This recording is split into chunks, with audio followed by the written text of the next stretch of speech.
सुख में बैठ करके भी इसको सुखानुभूति नहीं होती।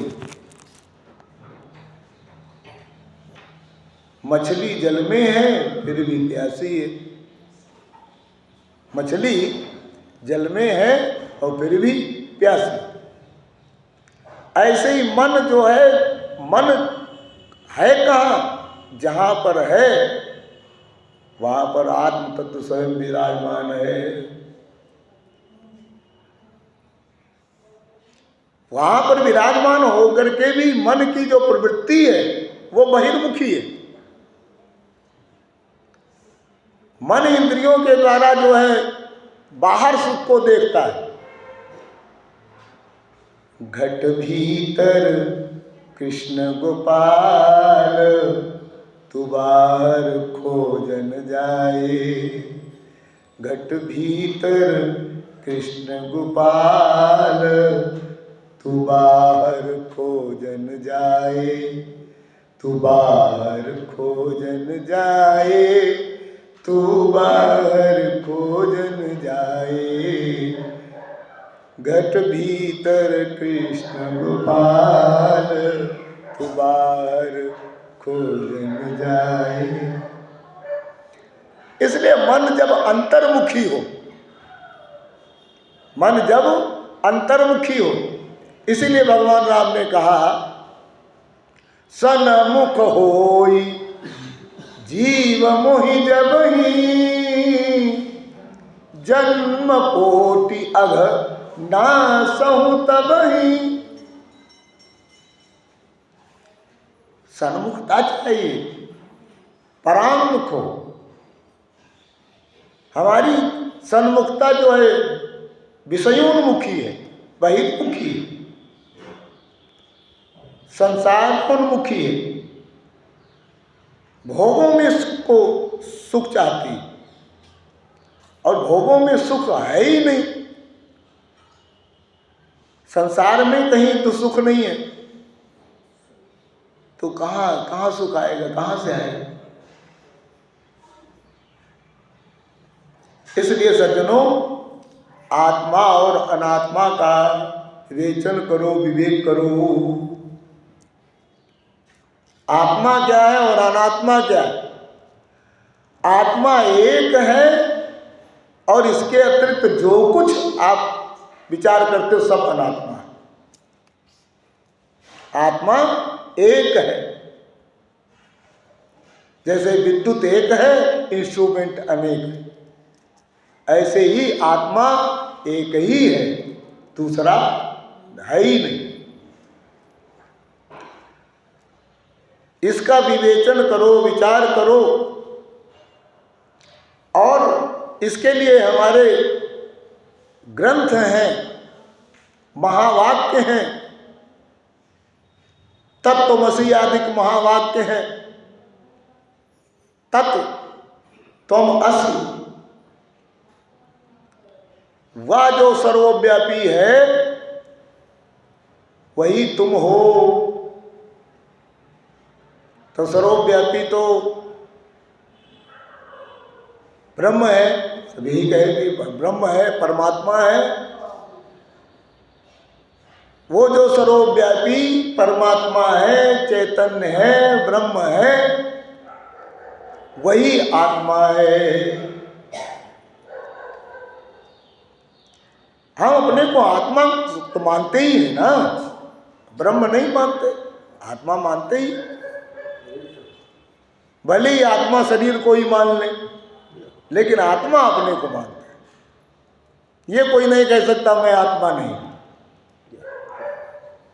लेकिन ये जो आत्मा है वो सर्वव्यापी है, ऐसा मानना ही पड़ेगा, क्योंकि दो चेतन हो सकते नहीं, हैं ही नहीं। दो चेतन नहीं, दो सत्ताएं नहीं, दो आनंद नहीं, एक ही है। इसलिए ऐसा जो आत्म तत्व है, जिसको विचार करके उसको वो मैं हूं ऐसा निश्चय करो। ऐसा निश्चय करके बैठ जाओ, जितनी देर तक आराम से बैठ सकते हो। जैसे धन आदि का चिंतन करके प्रफुल्लित होता है मनुष्य, ऐसे क्या आत्मचिंतन करके प्रफुल्लित होता है? धन आदि का चिंतन करके तो प्रफुल्लित हो जाता है, लेकिन आत्मचिंतन करके प्रफुल्लित नहीं होता, क्योंकि उसका सुख, उसके सुख की अनुभूति नहीं किया। यद्यपि उसी के सुख की अनुभूति होती है, दूसरे के सुख की अनुभूति होती नहीं है, लेकिन ये भी भ्रम है। ऐसा लगता रसगुल्ले में आनंद आ गया, ऐसा लगता रसगुल्ले में आनंद आ गया, लेकिन रसगुल्ला जब खाते हैं तो अपने ही आनंद की अनुभूति होती है। अगर रसगुल्ले में आनंद होता तो 2 4 10 खा करके देख लो, आगे आ जाएगा आनंद क्या है। वही रसगुल्ला जो दुख रूप दिखाई पड़ने लगता है, लेकिन जो वास्तविक आनंद स्वरूप सच्चिदानंद आपका स्वरूप है, उसमें दुख है ही नहीं। उसकी डिग्री आनंद की कभी कम होती नहीं। प्रतिक्षण वर्धमानम सूक्ष्मतरम, बहुत ही सूक्ष्म है, इसलिए सूक्ष्म होने से ही उसके आनंद की अनुभूति होती नहीं।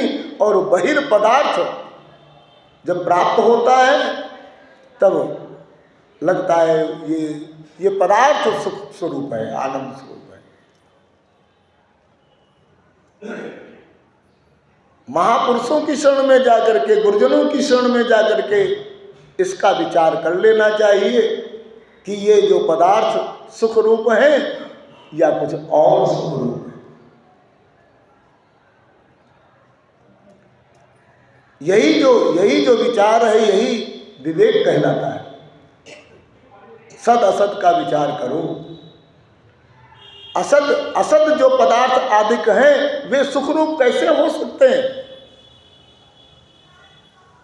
असद जो पदार्थ आदिक दिख रहे हैं, जिनमें हमको सुख की प्रतीति मात्र होती है, वो सुख रूप कैसे हो सकते हैं? अगर सुख रूप दिख रहे हैं तो भ्रम है। भ्रम को समझना चाहिए, भ्रम में जीना नहीं चाहिए, भ्रम में जीना नहीं चाहिए। संशयात्मा विनश्यति, यानी भ्रम में जो पड़ा हुआ है वो विनाश को प्राप्त हो जाता है। तो करें क्या? तो कहते हैं श्रद्धा पूर्वक महापुरुषों की शरण ग्रहण करो, क्योंकि कहा श्रद्धावान लभते ज्ञानम, श्रद्धावान ज्ञान को प्राप्त करता, असलियत को जानता है। असली बात आप उसी को बताते हो जो आपके प्रति श्रद्धावान होता है। जो छली कपटी है उसको आप असली बात बताते हो क्या? नहीं बताते। जब आप नहीं बताते हो तो ये कैसे बताते? इसलिए छल कपट को त्याग करके, श्रद्धावान हो करके महापुरुष गुरु की शरण में जा करके और आत्मा अनात्मा का विवेक करो, विचार करो। अविचार से संसार और शरीर भाव प्रतिष्ठित हो गया है, और सुविचार से जो शरीर और संसार के प्रति जो भाव है वो धीरे धीरे दब जाएगा। इसलिए सुविचारणा, ज्ञान की भूमिका में दूसरी का नाम सुविचारणा। विचार करो, किसके सबसे ज्यादा तो ये अपने ही आत्मा के विषय में जो नहीं विचार करता वो तो अविचारी है। वो कहता है मैं बड़ा विचार कुशल हूं, बहुत बुद्धिमान हूं, लेकिन है बुद्धिमान क्या वो? जो अपने ही नफे नुकसान को नहीं जानता वो बुद्धिमान है क्या? इसलिए सबसे पहले जो इतना विचार करने वाला है, जो आत्मा है वो मैं हूं, मैं शरीर नहीं हूं, मैं शरीर नहीं हूं। शरीर पहले तो दिखाई पड़ता है कि भाई ये स्थूल शरीर ही है, लेकिन शरीर के अंदर में शरीर है, शरीर के अंदर में शरीर है जिसका नाम सूक्ष्म शरीर है, और उसके भी अंदर एक शरीर है जिसका नाम अज्ञान है। ये जो अज्ञान है ये भी शरीर है, लेकिन अज्ञान रूप शरीर की निवृत्ति की जा सकती है। अज्ञान की निवृत्ति के लिए तो हम पढ़ाई करते हैं, विद्यालय में जाते हैं, और संसार में जब ये इस अज्ञान की निवृत्ति करते हैं तो हम विद्वान हो करके, पढ़ लिख करके डॉक्टर हो जाते हैं, वकील हो जाते हैं, जज हो जाते हैं, प्रोफेसर हो जाते हैं, नेता अभिनेता हो जाते हैं, दुनिया भर का हो जाते हैं, कमाई कर लेते हैं। इसलिए उसको पढ़ते हैं क्योंकि इससे बहुत पद आदि मिलता संसार में। लेकिन जो संसार का के पद की जिसमें कोई जरूरत नहीं है, जो भजे हरि को सदा सोई परम पद पावेगा, सोई परम पद पावेगा। यहाँ छोटे छोटे पदों के लिए झगड़ा हो जाता है। इसके आगे बढ़ोगे झगड़ा है क्या? उस पद के लिए कोई झगड़ेगा क्या आपसे? अरे भाई ये मेरा पद है, ये आप नहीं इस पे बैठ सकते। जिस पे कोई झगड़ने वाला नहीं है उस पद पे प्रतिष्ठित होने का प्रयत्न क्यों नहीं करते हो? यहाँ पर कोई झगड़ा है ही नहीं। और ये छोटे छोटे पद कला क्रांति वाले, इनको लेकर के तू मैं मेरी तू तेरी, झगड़ा झंझट, कलह क्रांति, महा अशांति, इसको लेकर के क्या मिलेगा? लेकिन जो जीते जी आत्म पद का विचार करके उसमें स्थित हुआ, यही क्या है? यही परम पद है, जहां पर सब पद बौने हो जाते हैं। क्योंकि सबसे श्रेष्ठ है, सबसे श्रेष्ठ है, इसीलिए परम पद है, उससे श्रेष्ठ कोई है नहीं। इसका अनुभव करो। इसीलिए अनुभव गम्य भजे जय संता। अनुभव नहीं, अगर उसका अनुभव ही नहीं होगा तो आप भजोगे कैसे? उसमें स्थित होने का प्रयत्न, उस पर बैठने का प्रयत्न ही नहीं करोगे। उस पद में स्थित हो यानी बैठो। ब्रह्मात्मना संस्थिति ही, ब्रह्म आत्मना संस्थिति। ब्रह्म यानी सर्वव्यापी जो चैतन्य तत्व है वही ब्रह्म नाम से कहा जाता है। क्योंकि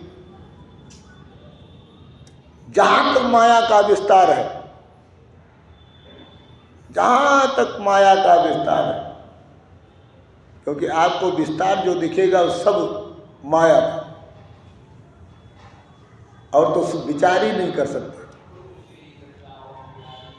कहते वो जो जहां तक माया का विस्तार है वो उससे भी कई गुना बड़ा। इतना ही समझ लो। इसलिए जो ब्रह्म है, जिसके लिए माया बहुत छोटी है, और मन में अगर ऐसा विचार बैठ जाए ना कि माया बहुत छोटी है और हमको इससे भी बड़ा चाहिए, हमको इससे भी बड़ा चाहिए, तब ब्रह्म में स्थित होने का प्रयत्न करें। जिसको माया में ही आनंद आवे, माया को ही पकड़ने के लिए प्रयत्न करे, तो माया क्या है? थोड़ी थोड़ी दूर पे देखो जल भरा हुआ है और आप वहां गए, वहां जल नहीं, फिर थोड़ी दूर दिखाई पड़ रहा। माया ऐसी ही है, पकड़ में आएगी नहीं, पकड़ में आएगी नहीं। ब्रह्म पकड़ोगे नहीं, माया पकड़ में आएगी नहीं। है ना बड़ी विचित्रता। इसलिए सज्जनों, जो माया है उससे भी ना जाने कितने गुना। माया तो उसके आगे है ही नहीं। माया तो माँ माने नहीं, या माने जो है ही नहीं, है ही नहीं, लेकिन फिर भी आपको भ्रमित किए हुए है नहीं, लेकिन फिर भी भ्रमित किए। अगर हो जाए तो सज्जनों, इस पे है नहीं लेकिन फिर भी भ्रमित किए, फिर भी कष्ट दे रही है। इस पे एक मैं उदाहरण बताता हूं। एक गरीब आदमी था और बढ़िया भजन करता था, भगवान का भक्त था, लेकिन गरीब था, अपन वैराग्यवान भी था। वे कुएं पर सोया हुआ था, कुएं पर सोया हुआ था। उसने देखा कि मेरी शादी हो गई है। स्वप्न में देखा कि मेरी शादी हो गई है, और शादी हो गई है, सोया हूं, तो उसको ये लगा कि मैं दब रहा हूं। तो उसने कहा, अरे खिसक भाई उधर।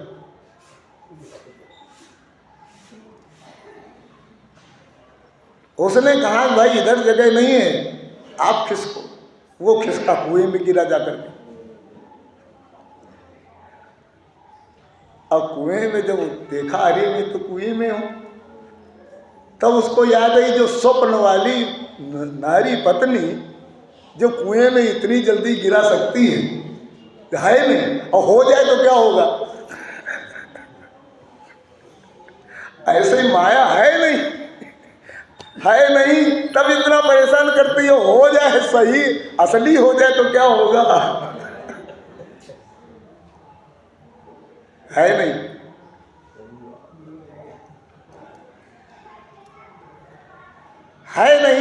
फिर भी हमने, हमारे मस्तिष्क में वो बैठी हुई है, उसकी सत्ता हमारे मन में है, इसलिए ये हमको बहुत ही कष्ट देती है। सज्जनों, ब्रह्मात्मना संस्थिति, जो आत्मा है वही सर्वव्यापी है। ऐसा मन में जो कुंठित भाव छोटा था, छोटा जो था, जो छोटा भाव था, यही बृहद हो जाए, यही इस देह से निकल करके सर्वव्यापी पने की अनुभूति कर ले। इसमें भी मैं आपको एक और उदाहरण देता हूं। एक बार एक कुएं में मेढक पड़ा हुआ था, दूसरा आया बड़ा मेढक, बोला, अरे भाई तुम इसमें पड़े हुए हो, मेरे साथ में चलो, तुमको कितना बड़ा जलाशय दिखाता हूं। तो उसी कुएं में कूदा और थोड़ी दूर पे गिरा। कहा, इतना बड़ा है क्या? बोला, तू पागल है, इतना बड़ा मैं बताऊंगा? इतने जिस कुएं में तू है, इससे भी न जाने कितना गुने बड़ा। तो वो कुएं का मेढक, वो कुएं को ही सबसे बड़ा मानना, इससे बड़ा कोई है नहीं। हमारे चित्त में संसार को ही इतना बड़ा मान लिया है, भोगों को इतना बड़ा मान लिया है, पदों को इतना बड़ा मान लिया है, वस्तुओं को इतना बड़ा मान लिया है, घर परिवार को इतना बड़ा मान लिया है कि उसी में लगे हैं, रचे बचे हैं। उसी को बढ़ाने में लगे हुए हैं। इतना बड़ा मान लिया, इससे बढ़कर के कुछ है ही नहीं। अरे भाई निकल करके तो देखो कितना बड़ा है। ले ब्रह्मात्मना संस्थिति, ब्रह्म जो है सर्वव्यापी है भाई। इतना मैं इतने में क्यों पड़ा हूं, जो इतने में पड़ा हूं। नाल में सुख मस्ती, अल्प में सुख नहीं है। मन का स्वभाव अल्प में सुख नहीं मानता, ज्यादा चाहिए, ज्यादा चाहिए। बच्चे को थोड़ा सा दे दो, हमको थोड़ा दे दिया, और चाहिए, खा भले न पावे। तो मन का स्वभाव है थोड़ा नहीं चाहता। अरे मैं ही थोड़ा खा पाता हूं, लेकिन बहुत सारे लोग बैठे हो, इनको ज्यादा दिया, हमको कमी दे दिया। हा? भले थोड़ा खा पाता हूं। तो अल्प में सुख नहीं मानता। तो फिर जो सबसे बड़ा है वो ब्रह्म है। जब इसमें स्थित होता है तभी ये निज सुख बिन मन होय कि थीरा, अपने ब्रह्म आत्मा के बिना यह कभी भी सुखी नहीं हो सकता। और जब तक सुखी नहीं हो सकता तब तक मुक्ति भी संभव नहीं। ज़्यादा समय हो गया और महाराज जी से मैं प्रार्थना करता हूँ और क्षमा के सहित, क्योंकि 3 मिनट ज़्यादा हो गए। बिल्कुल है? नहीं महाराज, नहीं महाराज मैं तो